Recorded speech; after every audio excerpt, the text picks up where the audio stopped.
Hello and welcome back to the Folklore hiking stick workshop. I've just actually had 2 hiking sticks go off from 2 individuals of separate walking groups down here in the southwest, and that marks pretty much a clean split between a really busy period that this workshop has been under.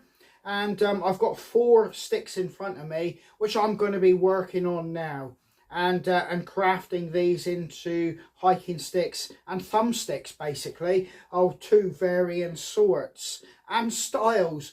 But yeah, it feels nice to get back to a slower pace of crafting, where it feels like you're crafting for the enjoyment of it rather than crafting to produce the volume that you've taken on and require.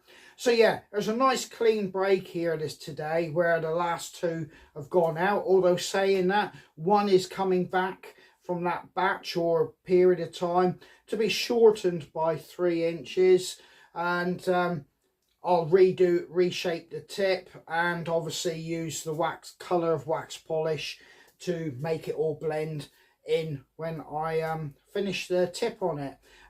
Basically, it's going to be shortened. It's coming back to me, so the same finishing product can be used rather than somebody else doing it at home and it not matching.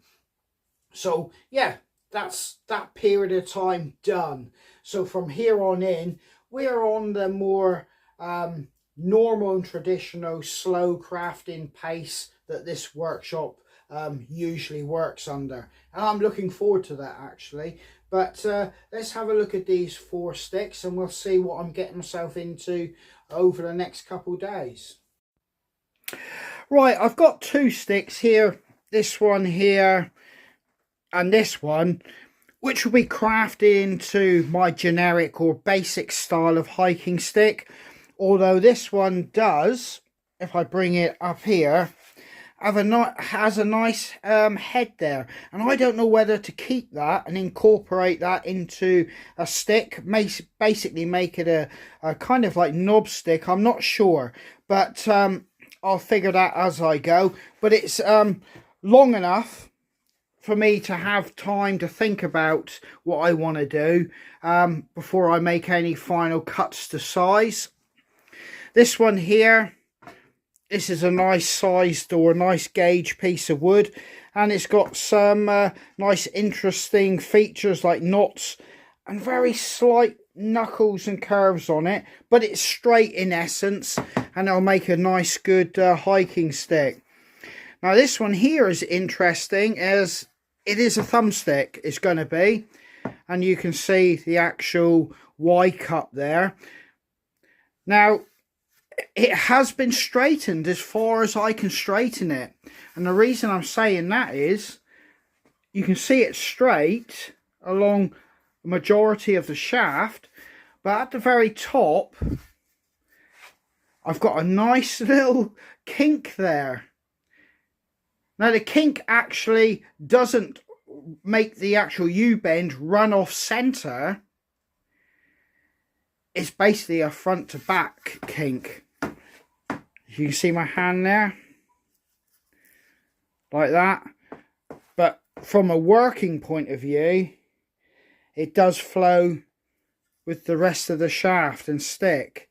It's just that it's got this kink here. Now you're probably thinking, why didn't I straighten that out? Well, I'll tell you why. Because this whole piece of wood, to straighten this, was a right nightmare, and on every instance you could feel it was almost going to snap. This wood, or this stick, was not readily accepting straightening, and to straighten that piece, I would know I would have lost this stick. So I thought I'll try and make this a novel one as it is. I've straightened all this bit of the stick, and yeah, it will make a nice thumbstick with a slightly unusual top bit leading into the Y piece, where it's got a slight little dog leg there. But like I said, it's not left or right, it's going back to front, so you know, however it feels comfortable to hold it. But yeah, I'm going to make a stick out of this, And I've got a Y piece from a stick I would have cut. Oh, I've probably used the stick to make, because it was probably a really nice stick, I've probably used that on something else and cut this off, but instead of discarding it, I've kept it. So what I'm going to do with this is I will marry this up to that, and it will become a topper. So basically, I've got to drill out this one, and this is going to have the peg on it, and once that sits in, I will drill through there and put a very small wooden dowel running through and into the peg of this one here, so it's extremely firm, it's secure in place. So that's what I've got happening here at the moment. And obviously I've just got this here because it's part of my method of finding basically the center point or the best part for me to drill out. Now incidentally, I do have a few other top pieces here, which over the years I've collected as I've gone along. They're sticks that I've used or salvaged for other means, you know. And basically, over the years, I've collected these. So I'm, well, thinking to myself, it's time to start using some of these. So, yeah, I'll be producing quite a few of these toppers. Well, when I say quite a few, I don't know how many I've got here. I've got 1, 2, 3, 4, 5, 6 there. So I'll get these 6 pretty much done this year, I think. Get them out the way. They've been sat here for, in some cases, for years. So let's get rid of them. Let's not leave them here gathering dust. They've been here long enough now. Oh, and obviously this week I'm going to get these wands done and get those up for sale. I mean, the other one, the lady that had it was really pleased with it and said it was just what she wanted. So yeah, I'm convinced that I'll get these made and get them up for sale and see what people think. Now I think I've shown this method before. Basically, looking for the best part of this stick to actually drill down through and make the center part. And by that, it's not just finding the center, it's where the hole will sit within the actual wood itself, how it's going to present itself, the hole. So I've got a washer there with an internal hole, and you can see the outer ring of it. If I move it around, that may be dead center, but you may see that there's not a lot of meat there on the outside of that wall there, although I'm not going to drill it to the diameter of that actual washer. It's just giving me the viewpoint. If that, I'm going to make that the center, one side is going to be slightly thinner than the others, so I can manipulate this and look around till I get the best position where I think a hole would sit within this piece of wood. And I'm beginning to feel, and as you can see, or as I can see here, it's going to be a slightly off-center hole to get the best position to drill out. And that's probably going to be here now. So I'll mark that with a pen. Whoop, moved it. There. And all I'm going to do is mark it. And that is a pen that's not worth looking at. There. Alright.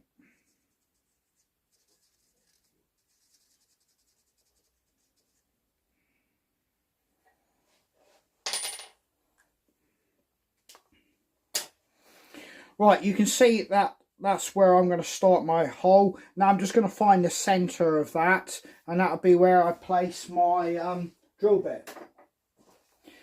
This drill bit here will go in the center and go down through like that, and that'll be what I take out to produce the actual socket or the female end to my joint.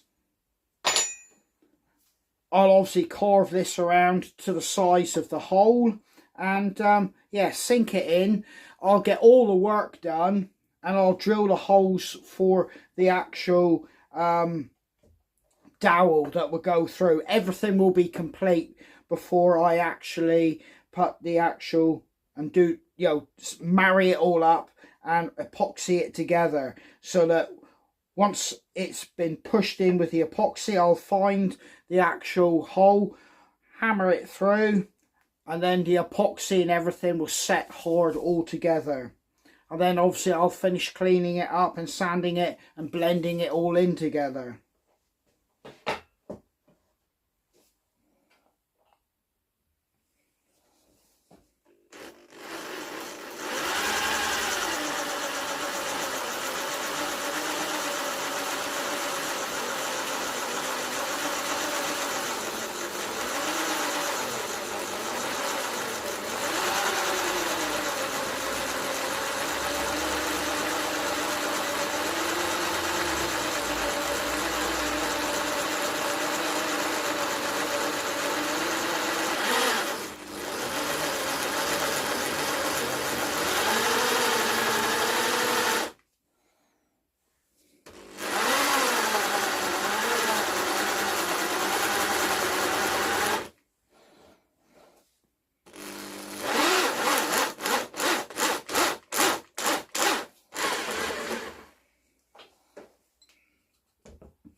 Right then, you've seen me drill out the actual socket or female connection to that particular joint.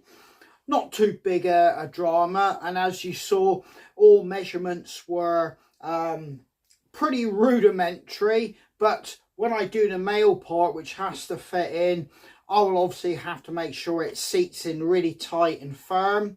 And I'll show a little tip on another video how I get my socket to fit exactly, you know, really snug to that hole. It's nothing too technical, but it's just something that I use, or a technique I use, just to help gauge the actual diameter and circumference of the male bit going into the socket. Right then, yeah, so I'll put that to one side at the moment. I've just put 3 sticks up here yesterday on eBay, and I just thought I'd let you have a look, because this is my basic range of sticks which I produce. And obviously the one I'm doing there obviously comes with a lot more work, so obviously it's the higher price or higher grade or style of stick. But something like this is one of my basic sticks. There's a depiction of a Cornish pixie which is pretty much generic. You'll find depictions of this type of picture in various forms and guises. But yeah, a Cornish pixie, or piskie as we know it down here. But it's got a nice like peaked crown, fits nice in the hand. Nice braided, soft silver grey lanyard, which goes with the wood, and it just goes with the theme. I've left just enough bark on it to give it a natural style, but the wood has got some nice underlying features and marks. It really does look nice, and there's a nice solid copper tip on the bottom, and it's chamfered down into that tip really nice. There's a few little curves that have been left in, where basically when I was straightening, like I said to you, you can straighten wood so much and so far, but some pieces will tell you that they will not make a straight or will not straighten any further than what they've gone. You will feel that, and experience will tell you. So this is yet again another one, but it does seem to work with this stick. It gives it kind of like a rural, earthy look and feel about it. And yeah, it's a nice stick, and it's a nice size. And what size is this one? I forget what size. This is 119 centimeters. So this is a good size stick, and it falls within our cheaper range of postal options for us to send. I mean, you get over 120, as I've explained, centimeters, and you run into the dearer postage options. But yeah, nice stick there, and it's a nice solid piece of wood. I do have one which is of a similar theme, our folklore themed sticks. Yet again, Cornish pixie or piskie. This one here has got a few processing marks, but it's still nice. It's got a nice thumb grip, and this one's got a traditional light brown braided lanyard. And as you can see, the actual bark on this one is more like a very dark chocolate colour, and it's very nice. They've all been finished with oil. Slightly longer copper tip on this one, which suits as this one gently flows down into it, the tip. Yeah, nice stick. Slightly smaller gauge of wood, and it's slightly smaller all the way round. So this one's coming in at 110 centimeters.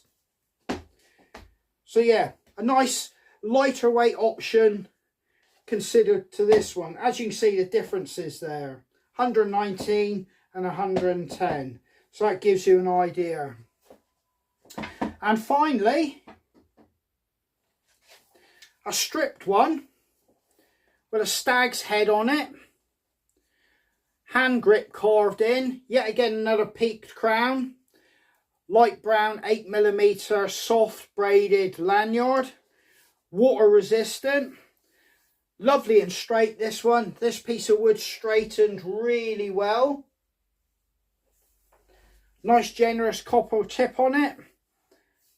And yeah, I would consider this to be a nice all-round hiking stick. You could take this on a multi-day hike and it not be too heavy, and it's robust enough for people of like my size and weight, right the way down to like a young well, lightweight female or a lady that could use this. It's a good all-round stick, something like this. And it's got the traditional deer stag's head, and that, even to this day, is our best seller, if I want to use that word, or most requested motif, like a stag's head. But yeah, this is a good size stick. What size is this, just out of interest? 118, so a centimetre shorter than that one.